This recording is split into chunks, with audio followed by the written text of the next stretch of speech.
myself Pankaj, and I'm going to talk about what will we facing in future with the branch of ornamental science, and how we are using technologies to enhance beautification, or you can say to enhance the ornamental sector, and what actually we are doing now, what we stand here, and how we gonna face things in future. So I will go with this topics only. So if you see, we're gonna discuss on introduction, what is ornamental horticulture, how and where and how we use plants and all other things, how we gonna discuss what we use, what we do, how kind of software we use, what kind of plant we use. Then I'm gonna go current state of ornamental horticulture in India, basically with the floriculture sector. Then going to introduce you with the emerging trends, what kind of trend we are following in ornamental sector currently. Then some technological advancement, what we are using for designing purpose, or you can say for identification of any disease or any plant problems, and what are the challenges in ornamental horticulture. So let's begin with the introduction. If we say, what is a ornamental horticulture? So basically, ornamental horticulture is a branch of horticulture that deals with the cultivation of ornamental plants. And in ornamental plants, we include some herbs, plants, trees, and some annual plants also.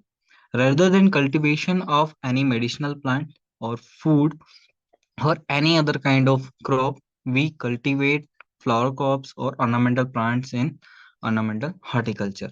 But now some things has been changed. Now, if you see, edible gardens are there.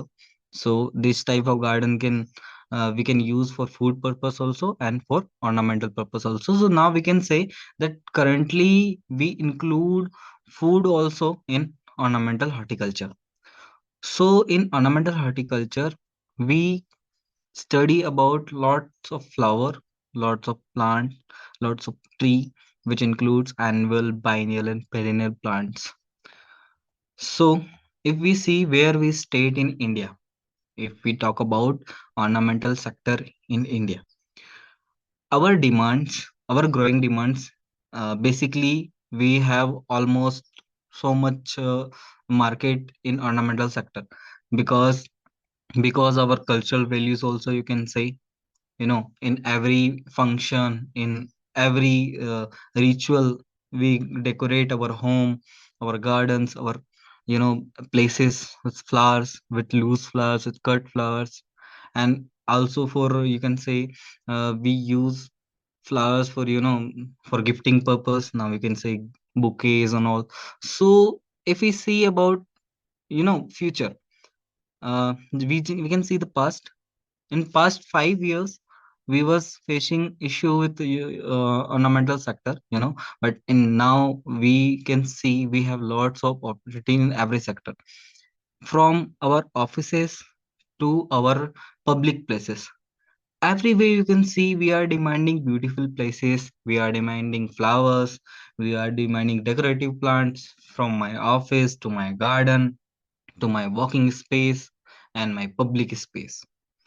And if we say, what is a diverse flora, Indian environment, it's so adaptive. We can, you say, okay, any plant can adapt our environment, which is can, you can say, any harsh plant or any soft plant or any other plant can easily adapt our environment. And if we say export potential, so we have lot of potential in loose and cut flowers exporting. And now let's move towards what actually state is saying. If you say floriculture in India, Karnataka is a leading state with the 15.85% of total production, then followed by Tamil Nadu, Madhya Pradesh, and West Bengal with 15.16%, Madhya Pradesh with 13%, and West Bengal with 10.61%. There are many other states also which are growing flowers just like Gujarat, Andhra Pradesh, Odisha, Jharkhand, Haryana. If we say about production of flowers, whether it is cut or loose flower, in last year, 2021 and 22, the flower production was 283 hectares with a production of 833,000 of cut flowers and 823 of cut flowers and 2,295 tons of loose flowers.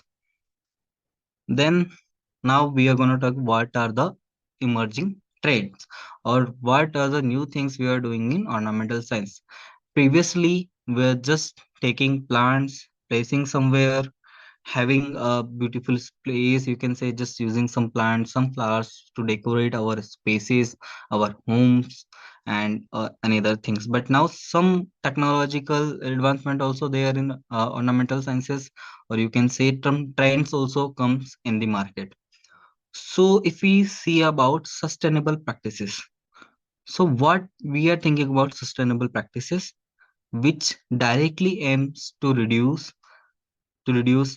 use of uh, use of chemicals, you can say, or to conserve our money also. Money in the sense, we do the practices which are very less costly, or you can say which are uh, affordable for some person, and we gonna use less chemicals so that soil health can be very good.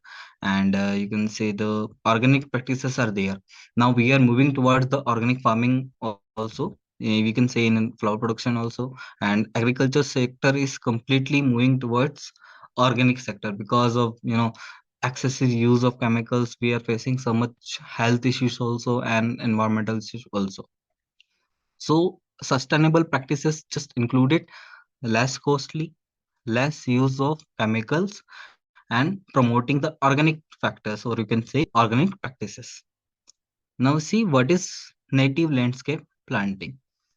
Native landscape planting is basically defined designing, or you can say landscaping with native plants which are Indian originated plants.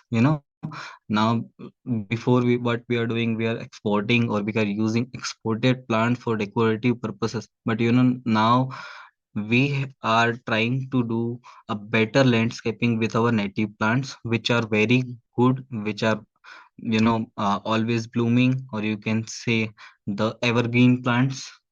I'm having some example which I'll share, show you in next slide. And let's move towards pollinator friendly gardens. If we say pollinator friendly gardens, we are basically saying about the attraction of pollinator animals, just like bees, butterflies, human birds. We are using such flowers which attract them. We are giving them a space. We are creating the environment which is suitable for them only, and which is decorative also, which is giving a pleasant feel also to us and them for also. And now what we say about urban greening. If we say about urban greening, just give me 1 minute. Just give me 1 minute. Actually, just facing some issue with the internet. Just a minute.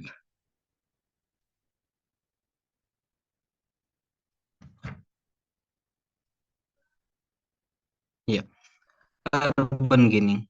Urban greening, we can say incorporate our spaces, our vegetations into urban environment, such as you can say rooftop gardens, vertical gardens. When we move towards commercializations of places, now we have less places for cultivation. We have converted lands into large buildings, offices, construction sites. So in future, we we will have very less soil to cultivate plants, or you can say we will have very less space to cultivate plants and to grow vegetables, to grow flowers. and so many things. So what we are doing, we are using our rooftops, we are using our walls, we are using our empty spaces for cultivation and for uh, you can say cultivation and decorative purpose also. In vertical gardening or urban gardening, there are two concepts: one is biowall and one is vertical gardening. If we say about biowall, biowall is basically connected with the ornamental plant staged in a wall, or you can say connected with a wall. And in vertical gardening, we can say cultivation of plants is also included. And now we just move towards next slide. So it's a picture of pollinator garden. If you see, there are lots of flowers which are attractive for we are attractive for bees also, birds also. And we have a space where we are walking, where we are feeling very good, we are feeling, we are feeling just comfortable with the space and all these things. So these are some examples of native plants in which you can see milkwood, spiderwood, bird's foot, Malabar lily, and so many others. When I was saying about native plants landscaping, I was saying just which plants are basically, uses for cultivation and hello. Actually, hello. Yes, sir, you proceed. It is clear. Yeah, actually, I think someone is in there. Then I have muted their mic. You can Okay, okay, proceed. okay. Yeah, sure. Thank you. So, we are on native plant examples. So, I was saying, if we talk about native plant landscaping, now we are promoting our plants, our species, our inputs to world, which includes our plants also, our material also. You can say our fertilizers, our implements, our technologies, our modern concepts also to world. Now, basically, in our past years, past 10 years, what we are doing, we are exporting beautiful flowers, we are exporting beautiful plants from urban countries, or you can say from UK or someone there. Now, what we are trying to do, we are trying to export our native plants to world, and then we are going to do landscaping with such plants. Just you can say what a beautiful plant is Malabar lily, bird's foot, and spiderwood. No, I was saying about biowall and vertical gardening. So it's an example. Uh, this works we have done in IIT Indore when I was working in 2020, which we are just showing you is a biowall which we are using for decorative purpose. You can say there are two different designs of biowall. One is with a logo of IIT Indore, and second one is a basic design with a hand and flowers. So basic difference between vertical garden and biowall is just one thing. In biowall, we only decorate the empty space, or you can have a wall for decorative purpose. And in vertical gardening, we use a space for cultivation also, cultivation of vegetable, you can say, or home plants, or any other plants which can contain indoor. So we continue with our trends. If we talk about biophilic design. So, what is a biophilic design? If you see on social media, or now you can say some posts are there, you say they have developed a complete forest inside a building, or you can say they have developed a complete garden inside a building, not a outside space in lawn or some other spaces, but they have developed in between, or you can say inside a building. So this is what we call biophilic design. A biophilic design basically adaptive inside a building, a complete garden like structure, or you can say a flower like structure, or a adaptive environment is created inside a building.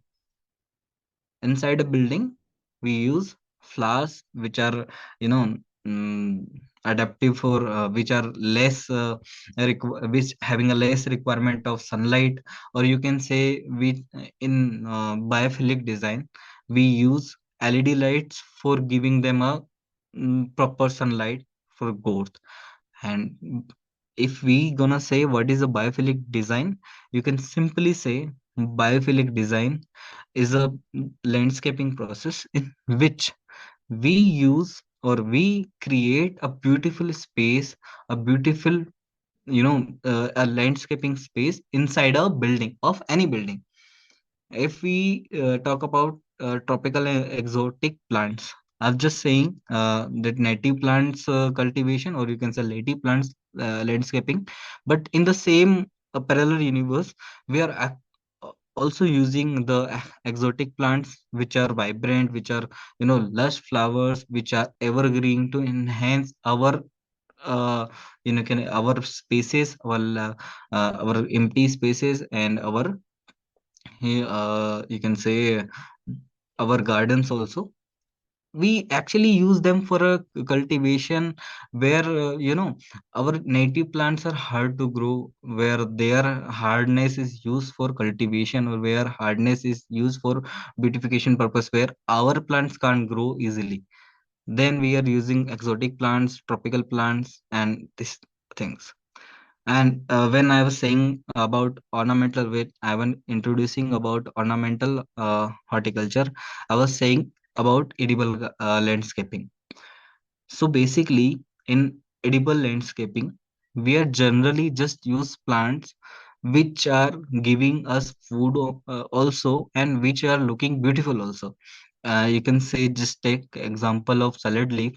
Salad leaf is a plant which is colored, which is having a colored food leaf, and can be used as a salad, or you can say as a food, as an vegetable. We can consume it. So if we talk about edible landscaping or edible gardens or edible designs, we are just dealing with the plants. We are dealing with the with the design which are designed for, food purpose also, and for landscaping purpose also, for creating a green space, for creating a beautiful space. We use that kind of plant which can give us food also, which can give us fruit, or you can say which can give us a vegetable. Then we can also use them for a beautiful, creating a beautiful space. And if we see about micro gardening, so micro gardening is a very unique concept which are trending now. We see peoples are using small spaces for cultivation, rakes for cultivation, or you can say, if you see someone's office, they are using a smaller tray for cultivating of plants. You can say cultivating of vegetables also, or cultivating of indoor plants like succulents and other plants also. So these kind of gardening, or you can say these kind of planting, comes under micro gardening, where small places, small places are used for cultivation of vegetables, or you can say cultivation of or placing of ornamental plants. So these are two pictures which are which I am showing to you. One is for example of biophilic design. You can see they have created a beautiful space inside a building. And second one I'm showing for micro gardening. You can say they are using rakes and trays for cultivation of plants, which are creating ornamental plant also. If we say about what is a digital gardening, so it's nothing than using digital softwares, or using our mobile phones or laptops for designing of a place, or for designing of a landscape area, or a designing of for using a landscape design.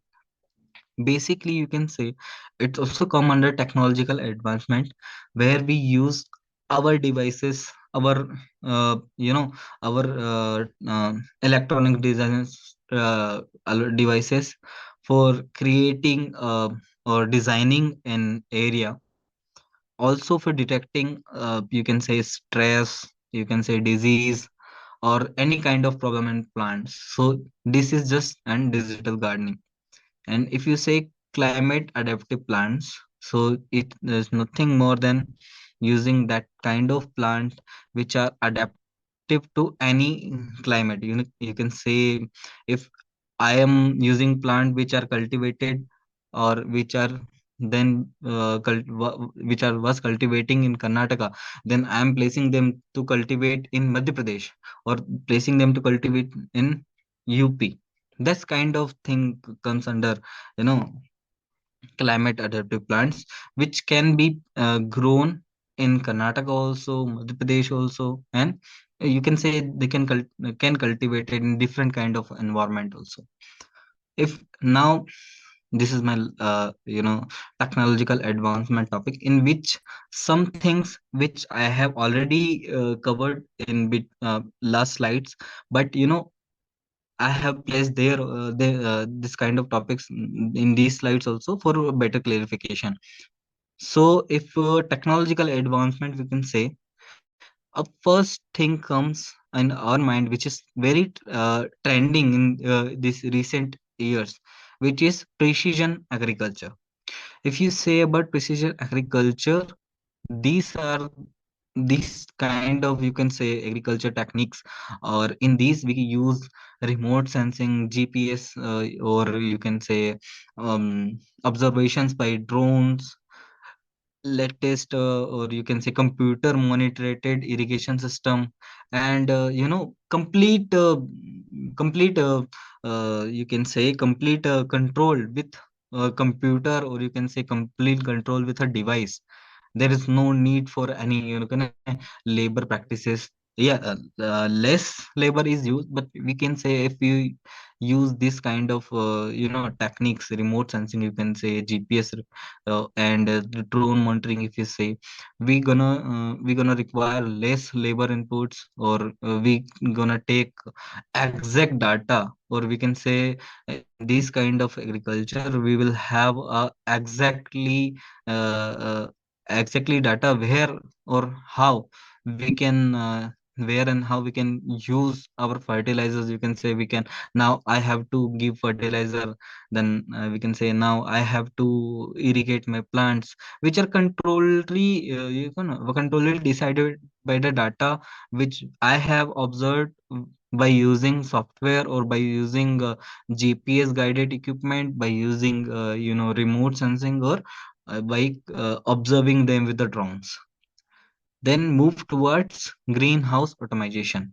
So in basically everybody knows about greenhouse, but now what is a technological advancement? Previously we are using greenhouses for cultivating plants in you can say cold areas, for absorbing sunlight and creating a suitable environment for plants. But now things have been changed.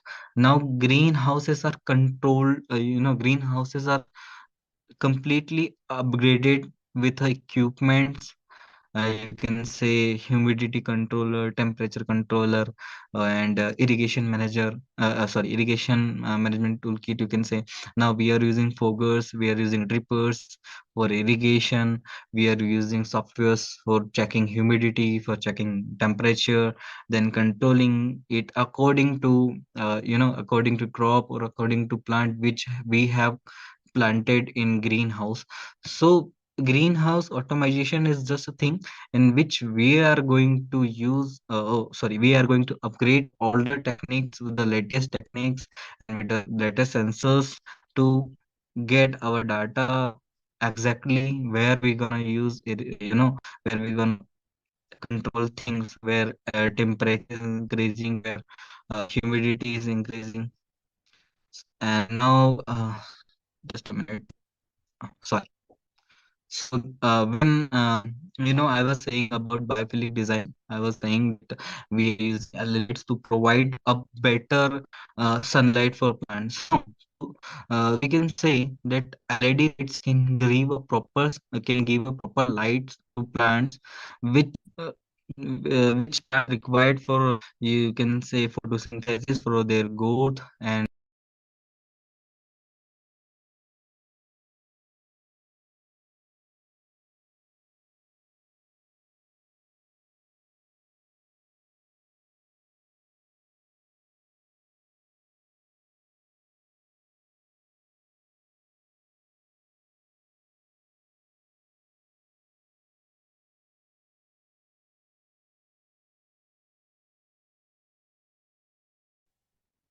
Hello, Mr. Pankaj. Hello.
Uh, Hello, sorry. Actually, my Wi-Fi just That's got okay, sir. disconnected. That's okay. You can continue. Yeah. Uh, So I will just current side. Hmm. So I was talking about hydroponics and aquaponics technique in you can say ornamental horticulture. So basically, what is hydroponics and aquaponic system. So basically, these are soilless cultivation techniques which we use in our, you can say, in our nurseries, in our planting space, where we cultivate our plants and then move them to a soil medium, or then move them to, you can say, pots for better cultivation and better, you can say, for a better ornamental practices. Basically, these designs, or you can say these systems, is this systems takes very less space and can give us a very big output. You can say you can give us very big big production of ornamental plants, and we can cultivate them easily. And in less space we can cultivate more plants. We can use them for our landscaping purpose, and we can also, you can say, control nutrient management and disease management with these techniques so easily, just by floating water and growing plants in the water.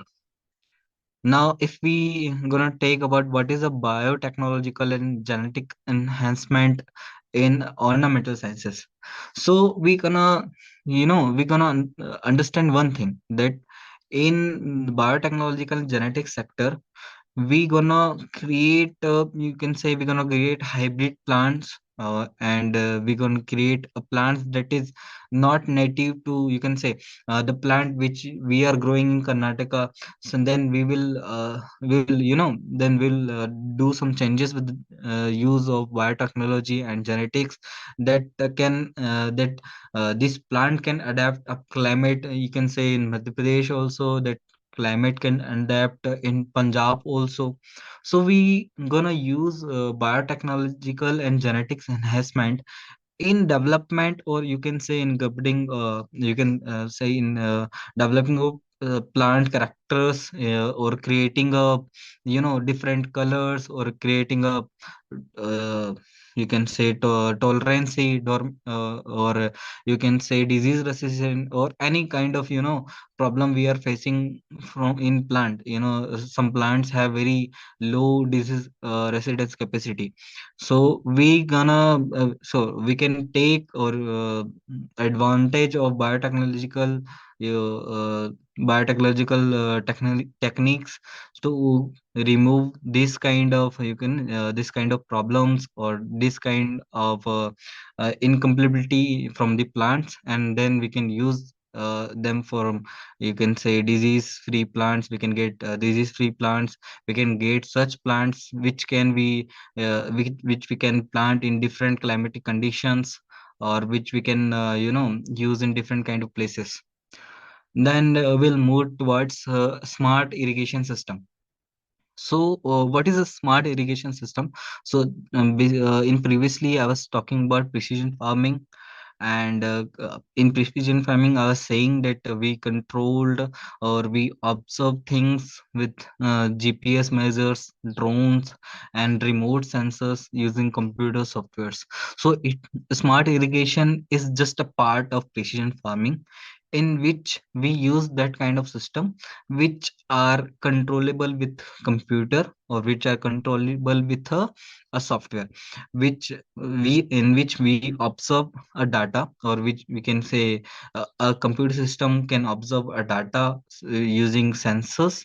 Then according to that, it can plan how and where and when we have to give water to plants. We have to give apply irrigation to plants, and so and we can control, first we can control soil erosion and use of excessive water, which will which can control, you can say, fungal diseases also in plants. And we can also control use of water using smart irrigation system. Smart irrigation system is just a part of precision farming.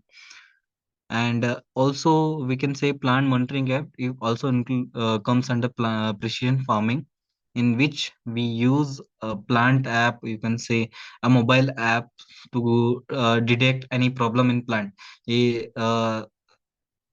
For example, Plantix, one of the app which we use to detect any problem in plant, which can be you can case stress causing, or which can be disease causing, or which can be defect by effect by any insect. We can easily identify what is the actual problem in plant, what is the treatment, what will be the treatment we are using for it, and what will be the actual solution we're gonna have for this particular problem.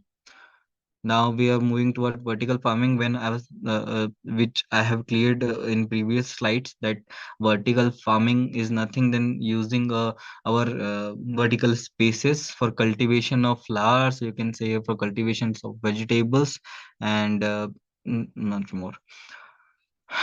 Now we're gonna say about biostimulants and plant growth regulators. So uh, now in current era, we are using PGRs for better growth, and for better growth, and uh, for better use of plant in landscaping. Previously, what we are doing, we are just taking plants and we are placing in somewhere, in some spaces, then waiting to grow it to become bigger, so that we can shape it, or we can use it as an barricade, or as a topiary plant. But by using PGRs, we can stimulate the growth of plant, we can stimulate the height also, the width also, and we can also stimulate the plant mm, mm, I can say we can also stimulate the plant root zone also.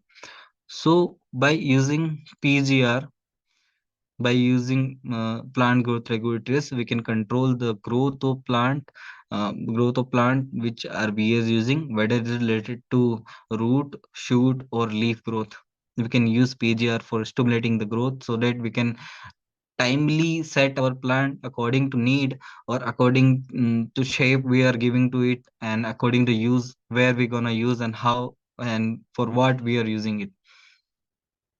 Now we are just looking for challenges, that what kind of challenges we are facing in ornamental science, or or we can say we are facing in a landscaping sector. So the in that very major and first issue is pest and disease management.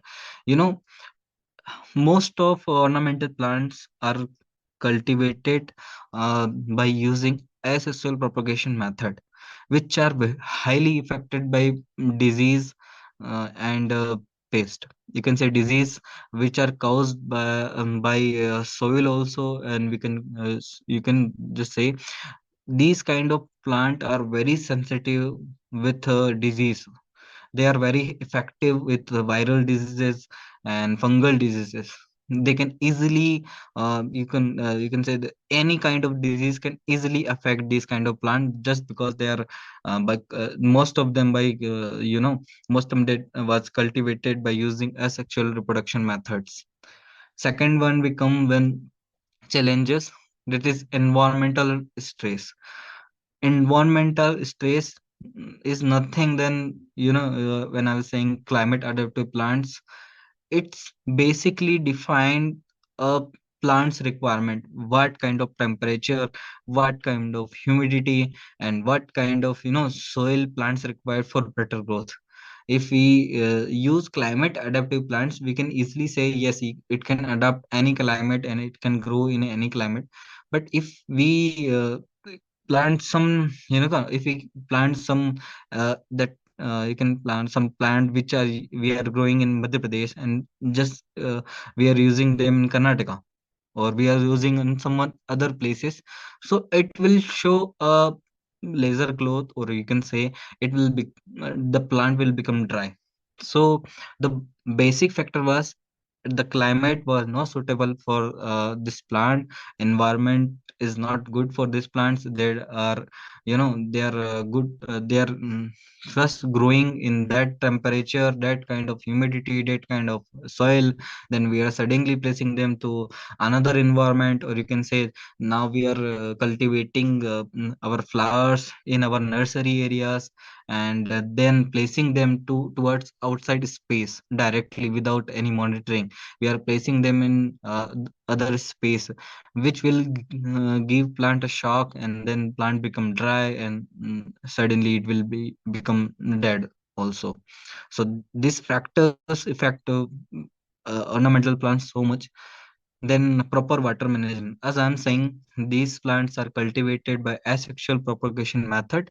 So uh, better, or you can say good water management practice is required in that kind of cultivation, just because uh, mm, there is lot of issue with fungal diseases, and you can say water logging condition can also affect the growth of plant, the height also, the height of plant, width of plant, the color, any there is so much problems we have faced with the water management practices. If you apply less water, the plant become dry. If you apply more water, there will be fungal diseases. So we have to manage how much and when to we have to give water to plant, or we have to irrigate these plants, and how much time we should sorry, how much interval we have to give the 1 to 2 second irrigation, or you can say uh, how much time we have to give between this uh, between you can say time for irrigation also. Now soil health. So basically, when we cultivate plants, when we use them, so if we talk about agricultural plants or agricultural crops, we can just use crop rotation.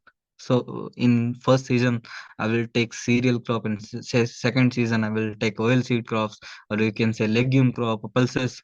So crop rotation will give a soil nitrogen also, a good health also. But in our sector, what we are just placing ornamental plants, which are taking nutrients, which are using soil for their growth, but we are not providing them back.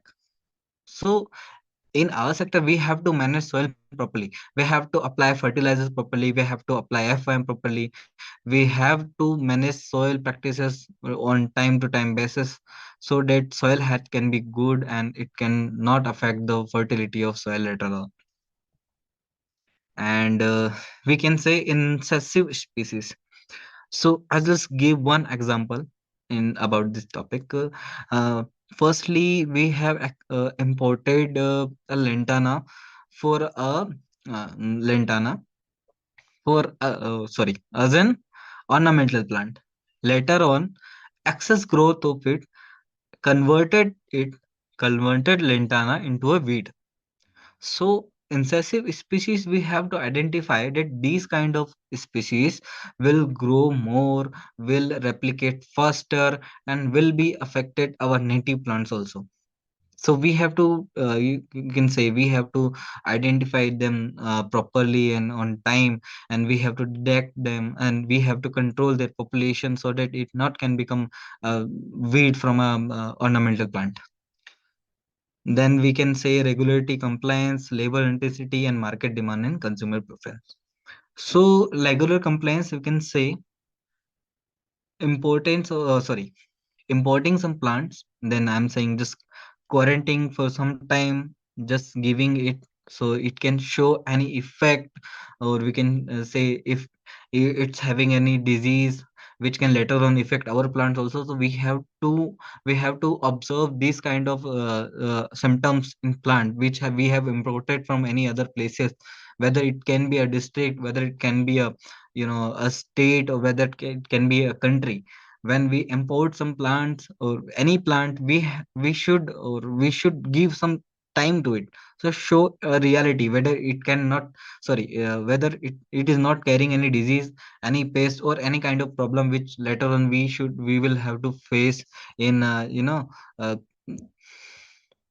we'll face in our native plants also. So what we have to do, we have to just quarantine these plants for some time, then observe what kind of symptoms they're showing, and what kind of disease they are having. So we have to quarantine some ma'am, can you just mute this video? Actually, just disturbing me. Uh, Uh, muted, sir. Yeah. So we can so we just have to observe these kind of activities, or you can say these kind of problems when we import some plant with any other places. Now, what about labor intensity in our ornamental sector?